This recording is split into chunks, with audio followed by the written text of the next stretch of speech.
Hello, everyone. Great to see you all. Thanks for having me, Jen.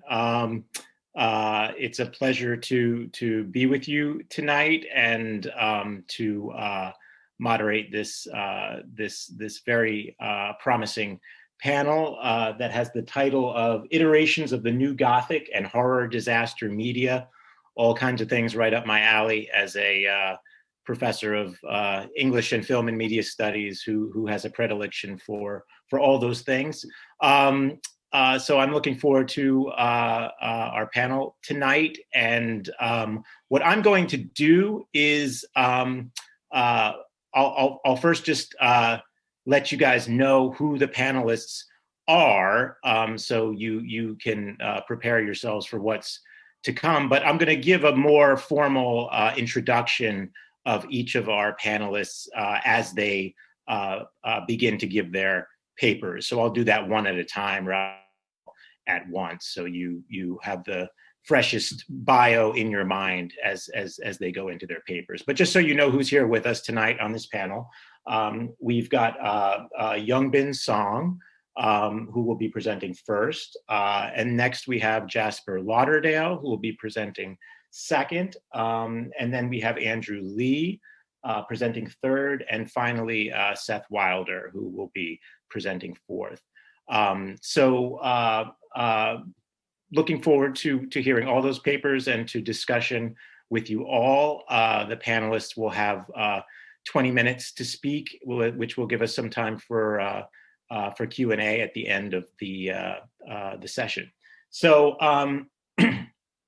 with that, I'll get us started with our first speaker, Youngbin Song, who is a filmmaker and scholar of feminist cultural studies. She's presented her research at the Critical Ethnic Studies Association's International Conference. She recently published an article on Sally Potter's Thriller, and she teaches film and television production at Columbia College Chicago, where she also received her MFA in film directing. And she has a BA in media and cultural praxis from Grinnell College. And most importantly, she lives in Chicago with her cat, Luna Susu. So please welcome Youngbin Song. Go ahead. Yes, thank you. Those are all true. Thank you for the introduction, Adam. And thank you for bringing us together and organizing this conference, Genevieve. I'm really thankful to be here. So my talk, I'll share my PowerPoint soon, but I forgot to add a title card. So I do want to mention the title of my presentation. It is called South Korea's Haunted Imaginary, Reading Kim Ji-young, born 1982, as Women's Melodrama. And back when I wrote this title, I thought that it would slant more towards the paranoid Gothic, but as you will soon see, it has slanted in another direction. So it might be good that I didn't include my title, the slide, but let me go ahead and share that with you. Okay, go ahead, full screen. Can everybody see this full screen? All right, wonderful. Okay, I'll go ahead and get started. In May 2016, an incel-motivated murder of a woman at a public bathroom near Gangnam Station in Seoul ignited a series of protests against sexual terrorism in South Korea. In part, what catalyzed the protests was not only the horrific act of violence, with a man lying in wait until a woman entered the gender-neutral bathroom, attacking her after several men had come and gone, but also law enforcement's public denial of it as an act of femicide, despite explicit statements made by the murderer. Described by US media outlets as an epic battle and a simmering feminist revolution, the contemporary feminist movement in South Korea actually began online, long before it exploded on the media scene in response to the murder. Predating Me Too and Time's Up in the West, online feminist communities from Megalia to WOMAD opened fire against South Korea's culture of misogyny beginning in 2015, when Mom Roach and Kimchi Girl, terms that originated in the early 2000s, on Namcho sites, similar to Reddit but gendered as men's sites, were adopted in the vernacular on and offline. South Korean feminists responded to these online sites with online communities of their own. So as you can see here, their mottos: we support your change, don't look at yourself through their lens. So when the Gangnam murder occurred, they were ready to take action, utilizing online forums to organize street protests against everything from the multi-billion-dollar K-beauty industry to spy cams and anti-abortion laws. Written and filmed at the height of the contemporary feminist movement in South Korea, Cho Nam-ju's best-selling novel, to the left there, Kim Ji-young, born 1982, and its film adaptation of the same title. There's an English translation there, to the right, are uniquely positioned as texts about and of the movement. Jo researched and wrote the novel in the span of 5 months following the Gangnam femicide. By October 2016, the time of the novel's publication, feminism had become a hot-button topic in South Korea. In turn, texts associated with the feminist movement became targets of anti-feminist backlash. Even before its release, Kim Do-young's film adaptation of Kim Ji-young, born 1982, which came out in 2019, sparked public debate in South Korea. The film tells the story of Kim Ji-young, a 34-year-old Korean woman living in the outskirts of Seoul with her husband and 2-year-old daughter, who starts to exhibit strange behaviors which she is unaware of, but disturbs those around her. We come to understand that she is seemingly possessed by the women in her life, both living and dead. Aside from these visitations, Ji-young's story is nothing out of the ordinary, as the author herself describes. I wanted to write about the everyday and common, but nonetheless undeserved experience of women around me. I also wanted the story to not just be a work of fiction, but a very likely true-to-life biography of someone out there.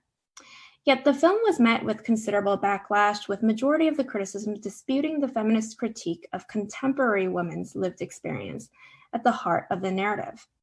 Indeed, a special news report by KBS, a South Korean public broadcast service, released a keyword analysis of comments from news articles about the novel and film, and which you can see here, which showed that the majority of keywords centered around the word generation, with surrounding words mother, sacrifice, hardship, and family. Placing these keywords in context are comments such as, I would have admitted to the sacrifices of women portrayed in the film if it were Kim Suk-ja, born in 1952. And how many hardships could a woman born in the 80s possibly have endured? Think of our mother's generation. And those are my translations. Tellingly, the example proposed by the aforementioned commenter of a legitimate woman's narrative of suffering hails from the early 50s, when the nation was in the midst of war. The dismissal of feminist interventions based on a progressive sense of history that women are supposedly no longer oppressed is not new, and has in fact long been utilized in containing feminist assertions to the contrary. On the other hand, for my purposes, we might ask the opposite question. Why does this contemporary film look and feel like a movie from the 50s, following down to almost nearly every detail, the classic women's melodramas of the 1950s? What are the feminist dialectics afforded by such a comparison? Drawing from Marianne Doan's feminist analysis of the woman's film in The Desire to Desire, I read Kim Ji-young, born in 1982, as a woman's film not only to turn away from theorizations of a distinct Korean melodrama, such as Han as the melodramatic mode of national cinema, but also to argue that the film adopts the practices that began in the online forums that catalyzed the South Korean feminist movement from the beginning. Mirroring is one such practice that feminists have employed to flip or mirror the misogynistic terms proliferating online, such as mum roach, a combination of the words mom and roach, cockroach, used to degrade full-time mothers said to be leeching or roaching off their husbands. Another example not on here is kimchi girl, a label for purportedly vain, hypocritical Korean women who ask their boyfriends for Chanel bags and complain about women's rights.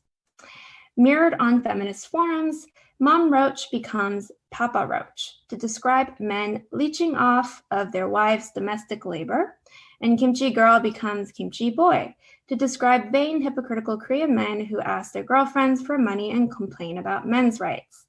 The mirroring practice evolved to flip words in the Korean language with androcentric arrangements. Let me go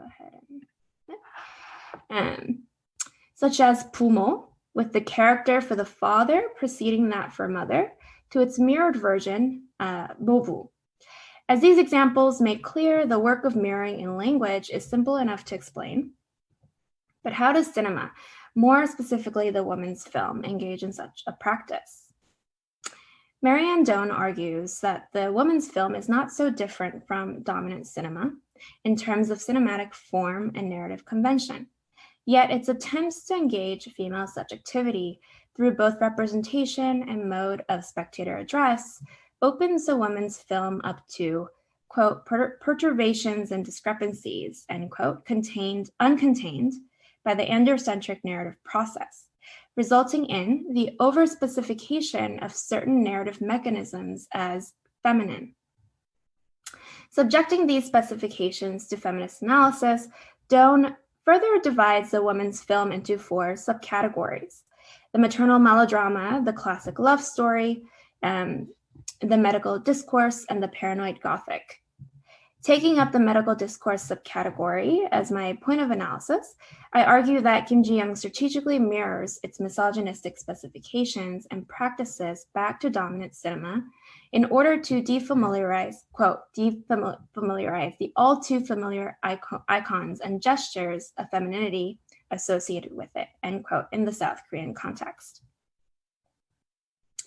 While Kim Ji-young has been labeled, and I'll call the film Kim Ji-young for short, as a Pemi Yeonghwa or Femi film in association with the feminist movement, the film topped the box office on the week of its release alongside other commercial films.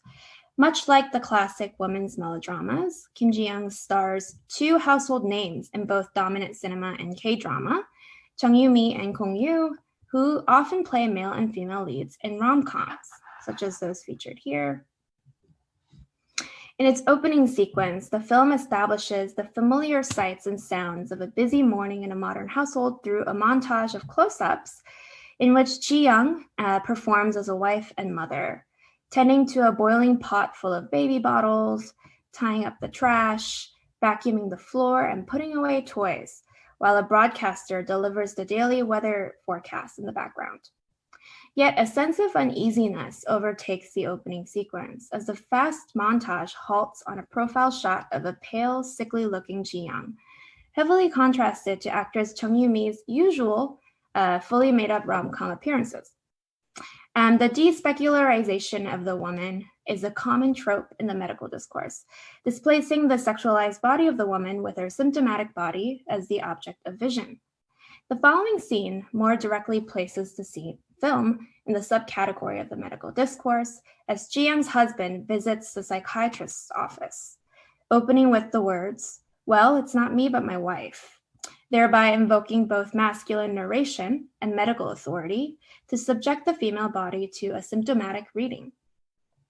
Ji-young, as the missing object of study in this scene, is rendered mute in the narration of her own supposed illness, and her husband calls on a psychiatrist to help him piece together the visible and invisible, or construct knowledge about his wife, expressing that he'd like more information first, as he hands over video clips of his wife as evidence. We find out later that Ji-young does not even know that she is ill. According to Doan, the woman's narrative reticence, her amnesia, silence, or muteness all act as justifications for the framing of her discourse within a masculine narration. Yet Kim Ji-young keeps with this reticence, resisting all narrative structure, medical, masculine, and otherwise. Indeed, the film opens with these tropes only to negate them later, or mirroring them, destabilizing dominant cinema's foundations for narrative pleasure. Take, for example, a key sequence in which Ji-young and her husband visit his parents' home for the holidays, following the tradition to visit the husband's family first. Under the supervision of her mother-in-law, Ji-young performs her duties, which includes intensive meal prep and cleaning for 2 consecutive days. The profiles and wide shots of Ji-young as she assists her mother-in-law in the kitchen, as well as the close-up shots of various foods in Ji-young's point of view, serve to construct stereotypical images of femininity. The men occupy the living room, which is immediately outside of the kitchen, but separated by the clear boundary of a wooden frame. When her sister-in-law arrives just as Ji-young is about to leave to visit her own family, her mother-in-law asks her to bring out some fruit. Ji-young breaks, seemingly possessed by her own mother, as she is kept from seeing, as her mother's voice speaks for her. I'm going to show a clip real quick.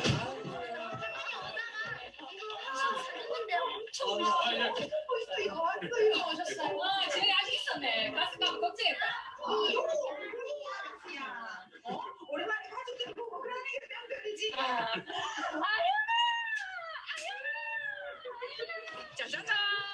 이거 봐라, 이거 봐라. 세상에. 어머. 언제로 뭘 다시 한 거? 아이, tumtum이 샀다. 어머, 이거 있다. 이것도 있다. 이거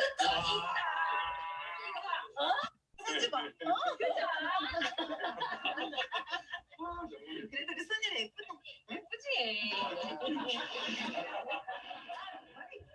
아이고, 알았어. 아이고, 그래도 친정이 제일 좋다. 오늘 너무 힘들었거든. 그래, 욕봤다. 어? 자, 이거 전종 대피가 왔나? 수정과 갈다 줄래, 그거? 엄마, 내가 갖다 볼게. 아이고, 앉아 있으라. 니는 시댁에서 놀다 왔나? 지영아, 니도 힘들면 방에 들어가서 쉬라. 오늘 잘 썼지? 응, 딱 맞아. 그래. 어렵긴데 이쁜데. 그래도 내 손주라 예쁘다. 그래. 예쁘다. 솔직히 얘기해라. 대였나 대연이었나? 이거 말이잖아. 아이고 알았어.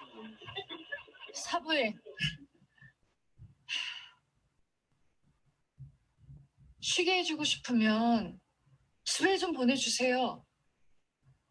사실 그렇잖아요. 사부인도 명절에 딸 보니 반가우시죠? 저도 제 딸 보고 싶어요.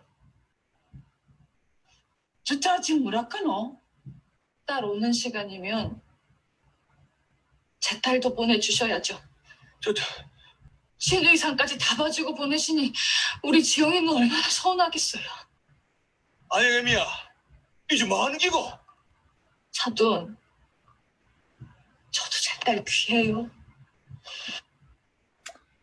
So without breaking from realist conventions, this scene defamiliarizes the space of the home, which had been so well subdivided according to gender roles, removing all diegetic sound and pitting Ji-young in the kitchen in a close-up against her husband's family in the living room in shot reverse shots. By framing the possessed, outspoken Ji-young in a close-up instead of in profile, this scene disengages from the stereotypical images of femininity constructed earlier in profile. The rest of the film also stays within the style of realism, and the predominantly profile shots of Ji-young and the close-up shots of household items in her point of view both refuse spectator identification with her character and preclude access to her interiority, affecting narrative failure to the very conventions of dominant cinema. In doing so, the film delinks pathology from femininity and displaces it onto dominant cinema itself and its inability to suture viewers without relying on a successful deployment of stereotypical images. Unlike in classic medical discourse films, Ji-young evades the medical and masculine gaze by not going to see the psychiatrist until the very end of the film, refusing the talking cure and withholding space for a reading of her symptoms. As Doan argues, the woman's deficient relation to the image disrupts filmic signification to such an extent that it is easier and safer to displace the representation of this deficient relation to the level of narrative content, rather than the organization of narration. Hence, the films often attribute to their female characters aberrations in seeing, As the field of the masculine medical gaze is expanded, the woman's vision is reduced. Instead, Ji-young's vision expands in the flashbacks she has in private, which consists of images that involve all of the women in her life, her mother, sister, grandmother, and even previous coworkers. While these are her flashbacks, Ji-young does not figure centrally in any of them, refusing an analysis strictly of the personal. She appears alongside other women in her flashbacks that visualize collective experiences of sexual terrorism and other issues of women's oppression raised by the South Korean feminist movement. One such flashback takes place at Ji-young's previous workplace, at a meeting in which her boss is openly degraded by the male CEO about being a single mother. Notably, this scene is shot entirely in shot-reverse shots between Ji-young's boss and the male CEO. Ji-young only appears in the establishing shot and a few reaction shots, along with the rest of her coworkers. Some non-flashback scenes also exclude Ji-young, such as the one in which her previous coworkers discover spy cams or hidden cameras in the company bathroom stalls. Kim Ji-young localizes Ji-young's illness through this link to the South Korean feminist movement as its societal context, instead of treating her illness as a non-contextual pathology. By linking her disease to a movement that takes as its motto, "The personal is political," the film also delinks the spectator attachment to Ji-young at the personal level as the diseased character. Alongside Ji-young's husband, who becomes increasingly frustrated at his inability to make sense of Ji-young's disease, the spectator's gaze also loses traction in its search for the usual cause and effect afforded by dominant cinema. The film ultimately negates the disease narrative altogether, speaking out against gender oppression on our own accord. I'd like to finish my talk by showing this scene, where Ji-young is no longer possessed.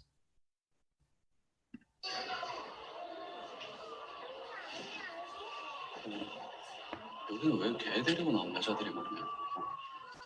정신이 하나도 없네. 앞으로 노키즈 종로 갈 거야. 기준이 어딨어?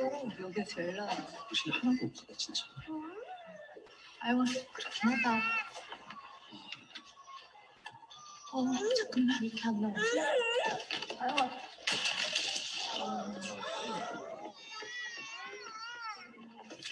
하고 지금 진짜 민폐다.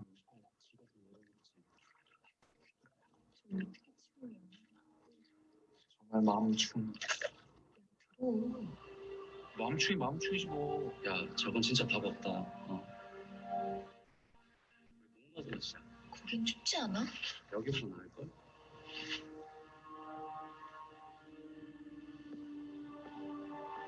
그래, 여기 너무 시끄럽다. 저기요. 저를 아세요? 네? 제가 왜 맘충이에요? 가자. 제가 왜 벌레냐고요? 아니 그쪽한테 한 말 아니에요. 그럼 누구한테 하셨어요? 지금 여기 와서 커피 주문하고 나랑 마주친 게 겨우 10분도 될까 말까인데 저에 대해서 뭘 한다고 함부로 말씀하세요? 제가 어떤 일을 겪었고 어떤 사람들을 만났고 어떤 생각을 하고 사는지 그쪽이 아세요? 저도 그쪽 한번 보고 평가해 볼까요? 그쪽 어떤 사람인지? 뭐래 이 아줌마가. 우리끼리 한 말 가지고 왜 시비해요? 당신들끼리 한 말이면 들리지 않게 해주세요. 왜 다른 사람 상처 주려고 애쓰는 건데요? 가자. 그만해. 가.